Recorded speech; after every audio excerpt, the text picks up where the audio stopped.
Okay, baby, it's time for my favorite part of the show. It's finally here. I put Reggie on the hot seat. The Minnesota Twins lost their first two games of the season after blowing a ninth-inning lead Saturday. They rallied back to split their series, going 2-2 with the Mariners. Reggie, after the late-game collapse Saturday, though, the Twins already look a bit flustered and concerned by their pitching rotation plans and depth. So, offense and batting aside, what does it mean for the long-term game plan with this current pitching rotation? I just think they have to kind of wait and see. I think that is the biggest, question mark coming into the season is how well they'll pitch.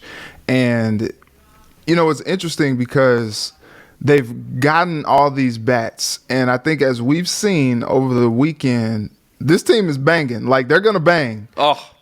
They're going to bang.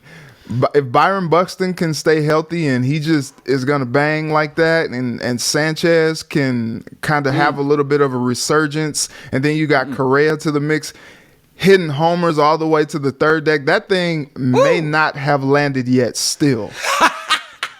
And so I think what is crazy about that is they just need the pitching to be competent. And so, but with the staff that's young and still trying to figure things out, I think you're going to have to be patient a little bit. And then, you'll kind of reassess after a couple months, okay, is this working? We're scoring 5-6 runs a game, but we're losing 7-6 or we're losing 8-7. And I think if that continues to be a concern, I think then maybe you have to go out and take another big swing to get another guy. But I mean, yesterday was nice. You got shutout innings from Dylan Bundy, and you're like, oh, if we can get, it's not going to be a shutout every time, but if he can kind of pitch well each time, Sonny Gray is going to figure it out. Ryan's going to be solid, I believe. And you got Paddock coming in as well. I think they can be okay. You know what you're going to get from the bats. And if you can just be competent, as a pitching staff, this team is going to contend. Tiger Woods, hey, he held on as long as he could this past weekend at the 2022 Masters until the stamina ran dry and the fatigue started to set in. What does it mean for Tiger's chances at another dominant second half run in his career after seeing some flashes of the old Tiger and glimpses into his now aging career? I think this was a good opportunity for him to just kind of get his feet wet. How about getting your feet wet at the Masters, right? Yeah, but right. Who does that? You overcome this accident and you go and play at the Masters. Are you kidding me? I think Tiger Woods is one of the most ultimate gamers that we have seen in the world of sports. I put him up there with the Michael Jordans, the Serena Williams, the Tom Brady's of the world. This guy is going to go out no matter if he's got one leg, if he's got no legs, he's going to go out there and he's going to compete. This guy is a gamer. And I think, as he continues to, make his way back and heal more from the tragic injury that he had in that accident, I think he's going to be okay. We might see him win some more tournaments. We might see him win another major. We may see him win more than one. But what I think we have seen for sure is that nothing is going to keep Mr. Woods away from playing the game that he loves. And it's awesome to see because we all love to see Tiger play, and we all love to see when he's playing well. And I think that first day, I don't think it spoiled us, but I think it really just kind of captured our feelings. We were just like, ooh, it's Tiger and he's playing well. And I think that's something that, we'll continue to get flashes. I don't think we'll ever see him at the very, very top of his game again just because of everything that he's been through in his career. But I do think that we're going to have those moments where we're going to be like, oh, wow, it's Tiger and he's doing the Tiger thing. And, he's going to win a major. He's going to win, some more tournaments, and it's going to be awesome to see. And then, he'll have a lull because he just can't consistently keep doing it. But we'll take whatever we can get, right?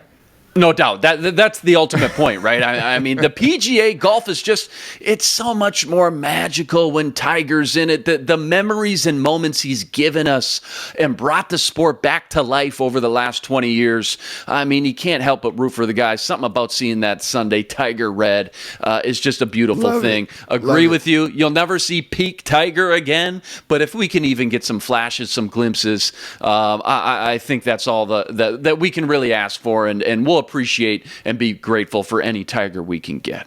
Absolutely.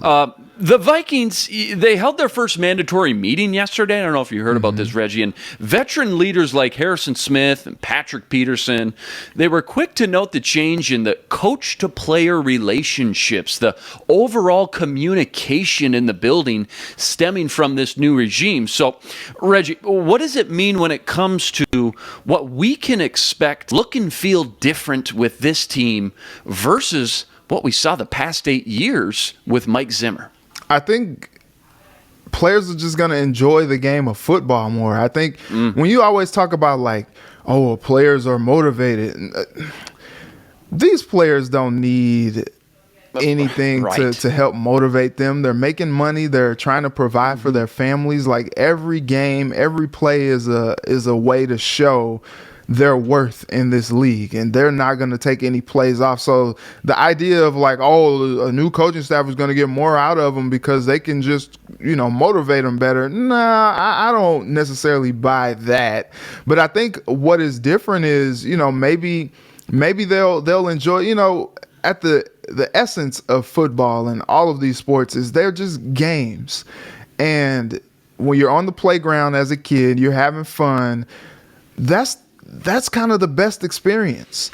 And it really kind of seems like the last coaching staff, especially like in the after hours of Zimmer, getting let go and all that, like a lot of players had a lot of pointed things to say about the culture, the atmosphere.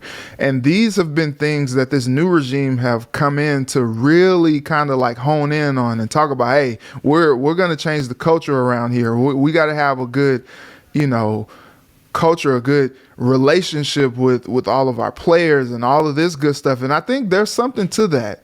And I think what we can see is a team that maybe enjoys being around each other, enjoys just being a full unit and a full team. And maybe that type of jubilance and excitement and fun helps a little bit.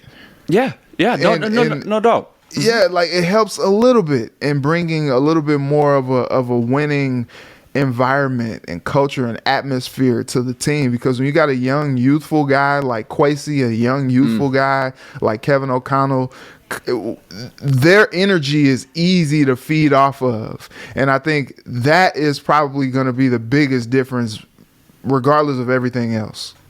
Perfectly said. I think, again, remember, it all starts at the top. Props to the Wilfs and really their ability to pinpoint the problem and find the solution, bringing in Kwesi, bringing in Kevin O'Connell. Again, that young energy seems to be obvious when you watch the blueprint of the NFL landscape, where a lot of the league is definitely heading in that direction. Last one with what does it mean with Reggie. The Timberwolves lost their final game of the season to the Chicago Bulls, 124-120, despite rallying back, by the way, from a 23-point halftime deficit without their two star players, Anthony Edwards, Karl Towns.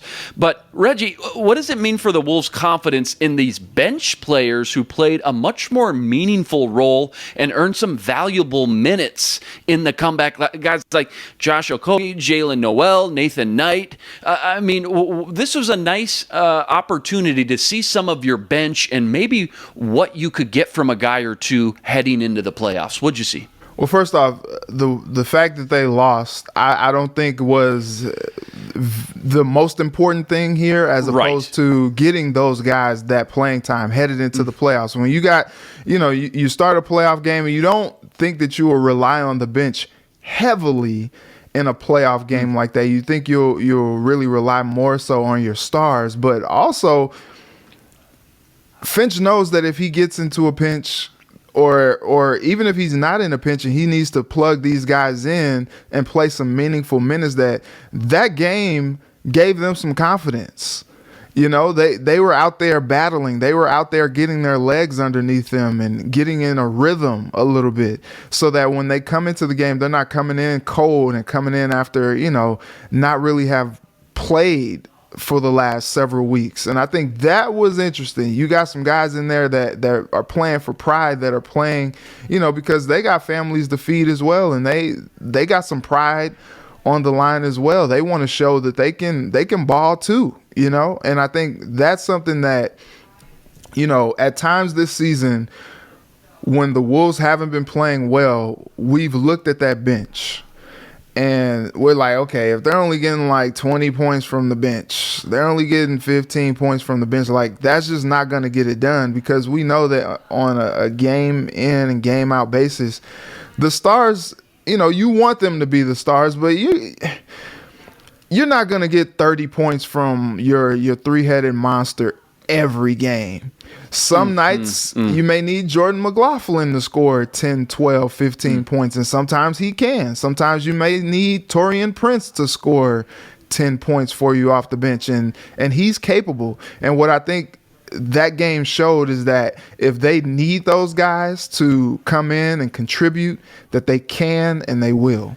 T-Wolves take on the Clippers tonight at the Target Center, 8:30 tip-off. Reggie's going to be there. Check out Care 11 tonight and check out the full recap.